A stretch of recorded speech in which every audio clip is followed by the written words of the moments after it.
যারা বলেন যে বাবার বাড়িতে মেয়েরা রাজকন্যা আর শ্বশুর বাড়িতে দাসী, শ্বশুর বাড়ির ভাতের অনেক দাম, কিসের উপর ভিত্তি করে বাবার বাড়িতে রাজকন্যা বলেন জানি না। এতটুকু বলি, আপনার অভিজ্ঞতা স্বল্প, এখনো বাস্তবতা দেখেননি, এই জন্য বাবার বাড়িতে আপনার কাছে রাজপ্রাসাদ।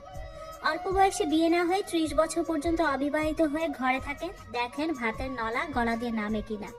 প্রতিবেশীর অল্প বয়সী মেয়েটা যখন বাচ্চা কোলে নিয়ে আপনার সামনে দিয়ে হাঁটে, তখন কেমন অনুভূতি হয়? আপনার জন্মদাত্রী কিভাবে আপনাকে কলিজা ছিঁড়ে আঘাত করা খোঁটা দেয় বয়স বেশি হয়ে যাওয়ায়? কোনোদিন প্রতিবেশীর খোঁটা শুনেছেন? ডিভোর্সি মেয়ের অবস্থা দেখবেন, জামাই বাড়িতে অশান্তি হোক সবাই বলবে চলে আসো, আমরা আছি। 2 দিন বাপের হোটেলে খেয়ে দেখেন, গলা টেনেও সেই ভাত নিতে পারবেন না।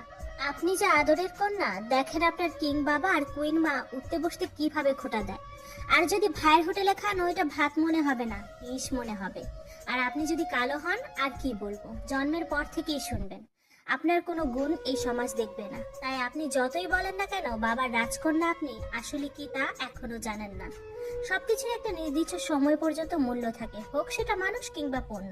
মেয়েদের যদি জামাই বাড়িতে সুখ না হয়, তাহলে বাপের বাড়িতেও সুখ নাই। বাপের বাড়িতে বিয়ের আগে কিছু বছরে কেবল মেয়েরা রাজকন্যা হয়ে থাকে, তারপর এদের দিকে কেউ ফিরেও তাকায় না।